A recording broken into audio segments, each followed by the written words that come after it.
In today's webinar, we'll be discussing the current green remodeling market from a supplier and contractor perspective. We'll dive deeper into homeowner buying trends, then transition into the home, reviewing the benefits of a house and system, and solar-powered ventilation. A 2024 comprehensive energy study will be used as a backdrop for the energy savings potential of solar-powered ventilation. Then we will pivot into how the various systems in a home can work together to protect homeowner investments. We have two fantastic experts with us today. We have Mark Richardson and we have Steve Alexander. Mark Richardson is widely recognized as a pioneer in advancing growth and professionalism in the residential remodeling industry. He previously served as president and co-chairman of Case Design Remodeling, one of the nation's leading remodeling organizations. Today, Mark works as a national educator, speaker, author, and advisor to industry leaders. As the founder and leader of several influential industry groups, including Remodeling Thought Leaders, Design Build Forum, and Remodeling Mastery. He remains closely connected to emerging trends, insights, and evolving challenges facing the remodeling industry. We also have Steve Alexander with us. He has more than 2 decades with residential building science, designing and developing energy efficient programs and measures. His practical experience with utility program delivery has earned him speaking engagements in residential building science, trade events, and has enabled millions of kilowatt-hour savings for home and business owners while reducing strain on the electrical grid. His expertise in a home energy rater rooted in knowledge in residential building science today, helping to support the advancement of solar attic ventilation as an energy efficient measures. Hello, gentlemen. Hey, Holly. Hi, Holly. How are you? Good, good. Nice to have you both here. Thank you for being with us. Absolutely. Glad to be here. So I have a few questions for you. Let me just grab those. This question is directed towards Mark. So Mark, given your deep experience in the green remodeling sector, can you briefly tell us the state of the remodeling industry, citing current and future challenges from a supplier and installer viewpoint? Certainly 5, 6, 7 years have been, certainly very herky-jerky, a little bit wonky in so many ways, both globally, but also, nationally. My theme for 2024 was a year of uncertainty, given everything that was going on. 25, I was hoping at least dust would settle a little bit, but in large part because of the new administration, it became much more about mastering the uncertainty. And 2026 is a year of growth. And if you look at, I think holistically, the market, we're seeing it's much more of a market of make it happen kind of market than it is being given to you. I think the challenges, as we've seen certainly in the green space, really for the last 4 decades, this is not a new challenge, is that oftentimes the tax credits or the government's kind of perspective on things has a lot to do with, the consumer's level of enthusiasm. However, one of the interesting dynamics that exists, and Cleveland Research did, I think, an interesting study on this, is that, the group of haves that are out there that are doing certainly a lot of the remodeling in their home, whether it's energy or more discretionary type projects, they actually, in a recent survey, said 80% of them said they're much better off now than they were 2 years ago. So when you kind of think about all the news that's out there, you'd think that the sky is falling and everybody was especially challenged. But the reality is that that's not the case. Many of the remodeling projects or many of the remodeling contractors are actually, their average ticket size is going up, not down. And it's in large part because I think the consumers, when they sit back and breathe in and think about their home, it is that place that, quite frankly, has some certainty with respect to where to invest in the home. And one of the kind of ways I oftentimes try to communicate to groups to be able to communicate to their clients is they can't let their house die, and they have to continue to invest. And certainly energy, and when we see gas prices going up and all these different kind of noise that's out there, energy is certainly a sensible place to be investing. However, as I said, for the last 40 years, consumers have oftentimes been driven a lot by the tax credit. So you got headwinds and tailwinds going on together. And I think that those remodeling and those professionals that are a little bit more the advocates for not letting the house die and how to really invest sensibly in the house are going to not only see a lot of success for themselves, but certainly be the right kind of advocates for their clients. Perfect. Thank you so much. Steve, is there anything that you wanted to add to that at all? I love the sky is falling analogy. It's so common. Literally, we hear it all the time. As contractors and industry experts, it's our job to keep the customer settled and focused on what the carrot is. What do you really want? I mean, sure, we can get curb appeal with pretty much anything out there, but what's behind the curb appeal? What's going to resonate, and where is the homeowner going to see it impact them the most? So that's great. Amazing. Thank you so much. So the next question I have actually is back to Mark here. So what's your opinion on residential building improvements, comparing cosmetic with energy or improvements? Well, there's always going to be kind of a balance between those, what I would call discretionary projects and need-driven projects. And I think it's really up to the remodeler and the expert to be that voice of reason, when it comes to clients. I always encourage, as that voice of reason, to try to communicate to the homeowner, really break projects into three parts. They're the things they have to do, whether they're energy related things or whether they're related to the maintenance of the home, the things they want to do that has to do with the lifestyle, and then the master planning things that are really setting up the more discretionary. And I think having a balance of those three buckets when it comes to, the type of projects, I think that's where you hit the sweet spot and create the comfort for the client. Very well said. Steve, anything to add to that? No, just I think flipping the narrative on what the customer is focused on versus what they need. I love the fact that we kind of put them in buckets, and then they can prioritize from there. But I think what Mark said was very relevant to the customer's buying decision process, and we hope we can help channel their inner knowledge and educate them along the way. So that's really important. Education is key. You got to look beyond what you can see, as they say in The Lion King. So I think just related to that too, just real add one more thing, is that I think in many ways, in addition to being voice of reason, it's really your job, I think, as a professional contractor or supplier, to educate the homeowner, because in many ways you're dealing with a lot of false positives. You're dealing with a lot of ignorance on the part of the homeowners. In particular, I think with ventilation systems, oftentimes I think homeowners think that I'm accomplishing these one or two things, when in fact, you're really accomplishing a different kind of level of comfort in the home, not just necessarily in the attic itself. So I think the more that I think you go into it with a little bit more of wearing a professor of remodeling hat or professor of homes hat, more than just a, what am I doing to respond to the patient's pain, I think the more successful everyone will be. So to be a bit more proactive. Very proactive with it, because oftentimes, homeowners don't call contractors because they're lonely.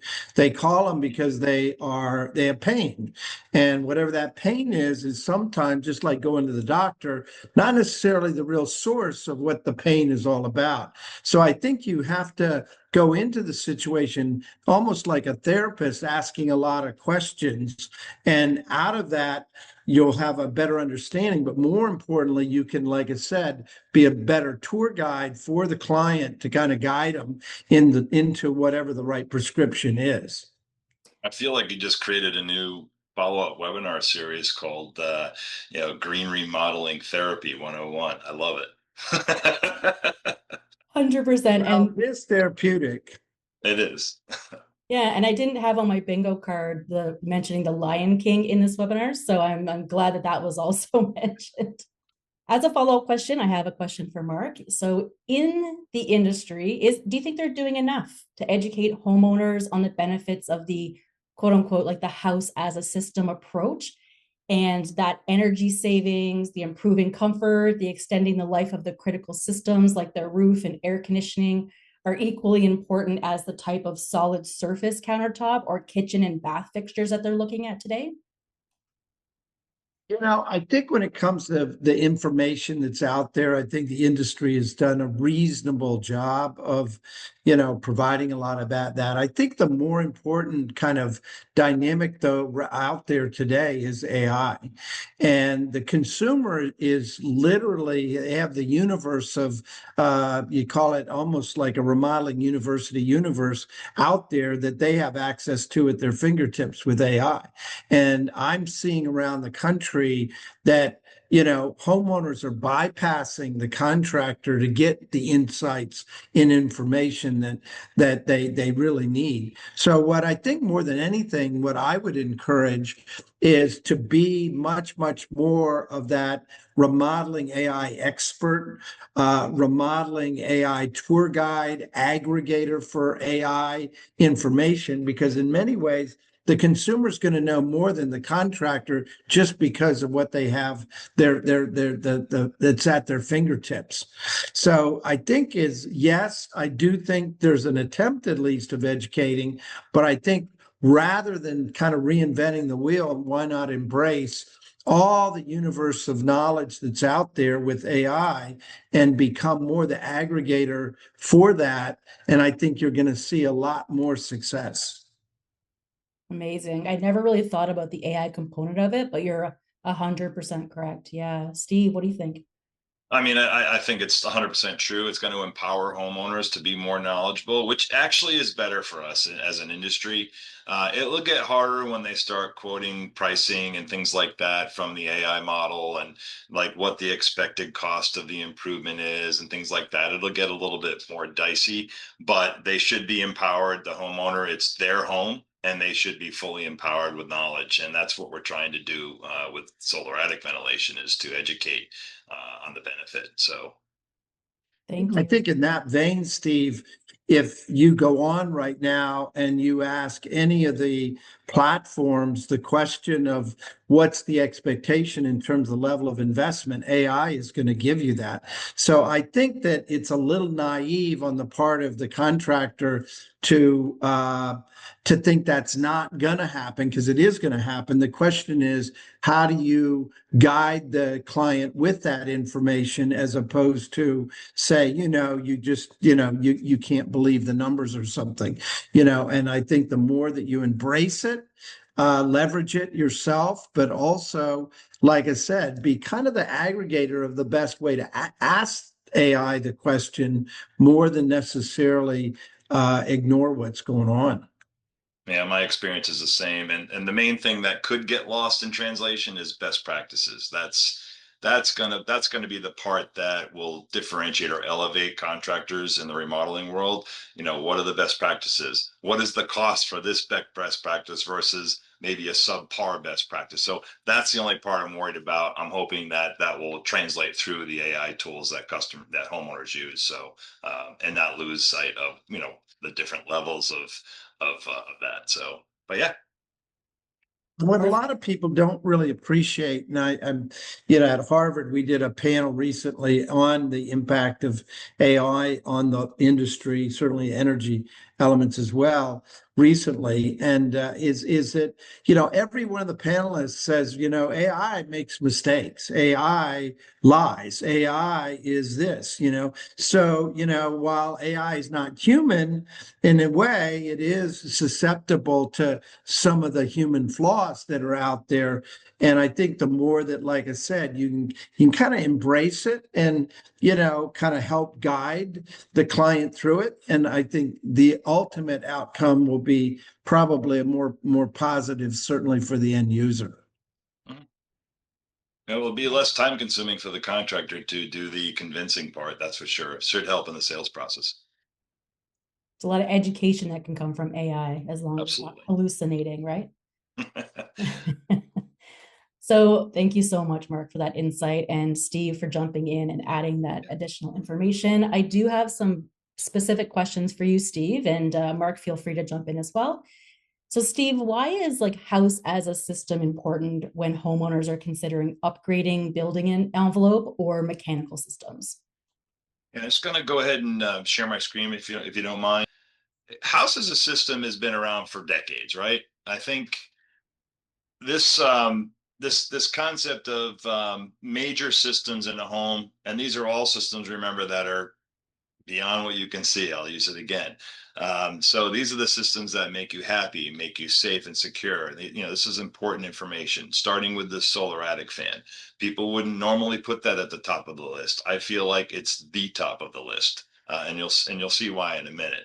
In the house, and you can see this cross section here of the home, you know, the panel on the roof is powering an exhaust fan in the attic. What normally would be a superheated 150, 160-degree attic is continuously exhausted while the cooler outside air is drawn in through the soffit to ventilate at the eaves. Insulation below that, shown in this wavy pattern, kind of in between the blue and the red, is in the ceiling, of course, in the walls and so on. It's a thermal barrier in both directions. So keeping attic heat from radiating down into the living space and keeping the air conditioned cooled air from escaping back out. So that's the main goal of the insulation system. The third part, or third leg of the stool, would be the air conditioning system. So because the attic stays significantly cooler, now 30 or 40 degrees lower with active ventilation, the ceiling below is cooler, meaning the AC has far less heat load to fight. The system runs fewer cycles and the compressor works less hard. So let's dive in a little bit deeper into that relationship with insulation and solar attic ventilation. So I'm going to get a little technical, and I apologize, but for the energy geeks of the viewing audience, this will resonate, right? So, you know, the solar attic fan, basically the mean temperature at which the insulation materials are evaluated, or you know, and influence thermal resistance, which is the R value. Everybody knows R value with insulation, right? So in a heat flow meter used to measure R value, that mean temperature refers to the middle value in between a hot and a cold plate temperature, right? So, or in this case, the attic and the conditioned living space. So typically that relationship between temperature and an insulation material's R value is linear across the range of mean temperature that are relevant to buildings. This linear relationship means that as the mean temperature increases, the R value decreases. That's linear proportionally proportional. So conversely, as the mean temperature decreases in the attic, the increase in R value is near linearly proportional. So that's an important concept for people to understand, how temperature and insulation work, that system, they work together. If you're pulling that stress out of that attic like the Isolar Flex line does, it's basically essentially pulling that load that would normally be there off of the air conditioning system, okay, below. So that superheated air does not move anywhere near as much as it needs to, which is 6 to 10 times per hour as far as air changes go in the attic. And it does not do it with passive ventilation. So using these as a retrofit measure in an existing passive ventilation system will help change that air 6 to 10 times per hour. That's the key. Um, as far as the insulation system, now it can perform as it's supposed to perform. If you're pulling a stress off of something, you're removing its inability to deliver on the specified performance of that system, which it's very our value is very much specification driven, right? So the load on the air conditioner now sees a much less a reduced amount of heat to remove from the conditioned space. I'll show you later an excerpt from the study that Isolar did, which is very compelling, showing a 20% energy savings, in fact, due to reduced runtime of air conditioner. Lastly, I'll just mention that you see a thermal imaging scan there. The ceiling above the homeowner is hot. Okay, without proper insulation and proper ventilation, it's 80, 83, 85 degrees Fahrenheit. I don't know what the Celsius conversion is, but it's hot. So that load is there.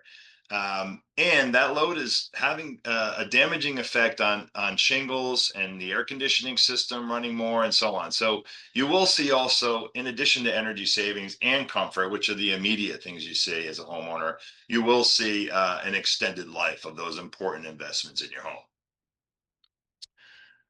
So that's it about house as a system. Did you have any follow-up questions, Holly, or did you want to chime in, Mark, at all on that? No, I think makes total sense. And, I think at the end of the day, it's obviously it's about, your energy, but it's also about, fundamental comfort.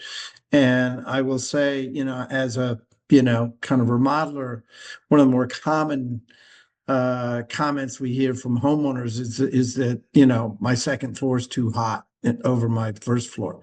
And I think a lot of people say, okay, well, I just need to pump more cold air up there, and that's going to solve it. But the reality is you've got to, potentially get the temperature down to be able to have that be more comfortable. So I think there's the energy usage side, but there's also a very fundamental comfort side.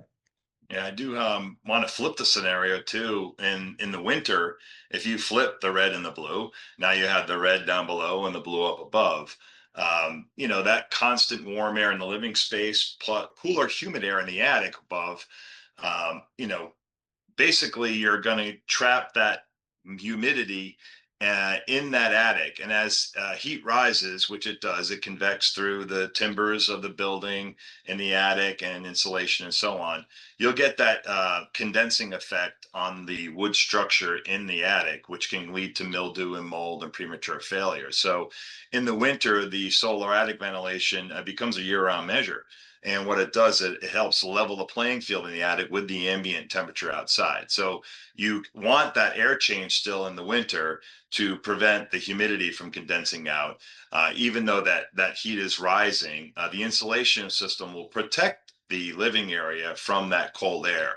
But you want that outdoor air circulating through your attic to get rid of that humidity. So that's another area where solar attic ventilation can play a role, preventing ice damming and attic rain. These are phenomena that exist out there. Thank you. You bet. Okay, so then I do have a follow-up question actually. So Sure. tell me how solar powered ventilation fits into this and why it is at the apex of building envelope improvements. Yeah, I mean, I mentioned a few of them previously. In-house as a system. This is the science behind it. That the removal of the stress in the attic in the summertime will improve the performance of that insulation system and offload the air conditioner. The retrofit solar attic fan line from Isolar, it's called the Flex line, gives you plenty of power for any application where you have maybe 20-watt need here or 120 watts there. That's the span. It has a variety of fan sizes. So you can apply the product at the source of the problem. So if you have multiple attics and things like that, the attics vary. There's a lot of blocked off areas in attics and so on. So it's important to, as a contractor, to do your assessment and educate the customer on, okay, well, you have one big open attic that you really only need ventilation here and here. You kind of distribute it so you get a level air changes through the attic. And that way you're not having any future discomfort issues in the back room or another room that is usually typically less comfortable than the other.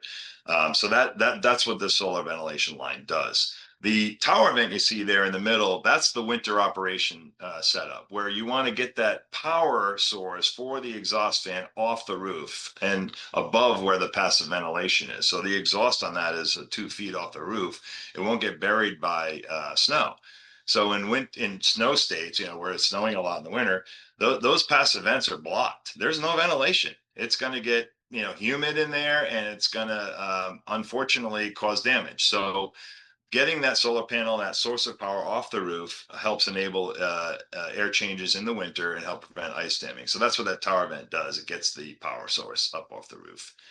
The retrofit aspect of the product is really another key component where, homeowners are really worried about cutting holes in the roof. Okay. They don't like their shingles or metal roofs or any of that tampered with.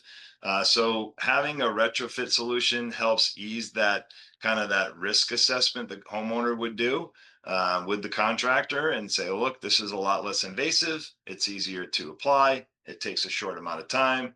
We don't even need to go in your attic and traipse through your home with our winter booties on and what have you. So it's really good to have something that lowers the risk and still provides the delivered savings and comfort that the ventilation system can provide.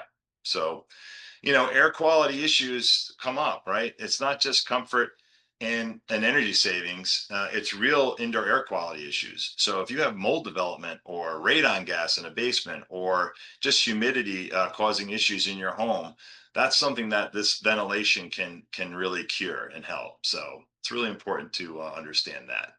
There's another question here. There's just not a lot of information available out there to back up how solar attic fans save energy. Can you just elaborate on that for us? Yeah, actually, there's been a few studies along the way, but there's no solar attic fan manufacturers that really back up their claims as far as energy savings go. Isolar has done a great job. I found their study from 2024. They did a summer study on 115 homes in Ontario, Canada, which is not known for a lot of cooling degree days and superheated homes and so forth. But the weather's changing, climate's changing, even in Canada. You're getting a lot of grid stress from homes, from the residential and commercial sector.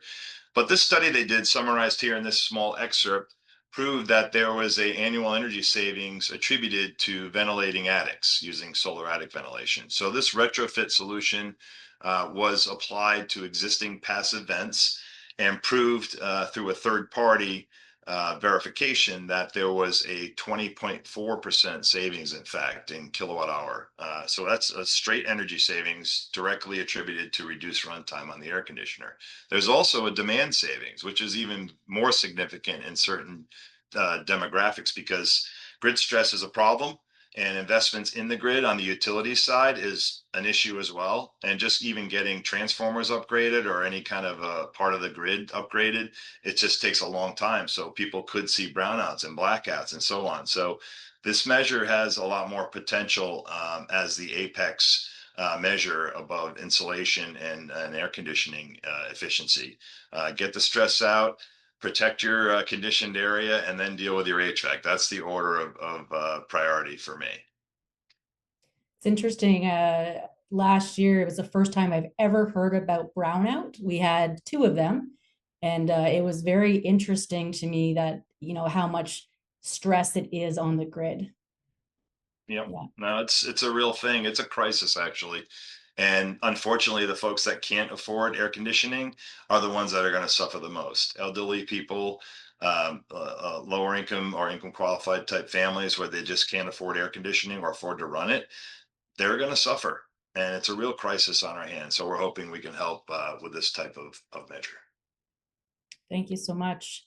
So when it comes to the key takeaways for today, Mark, do you have any specific key takeaways from today's conversation? And then I'll ask Steve as well.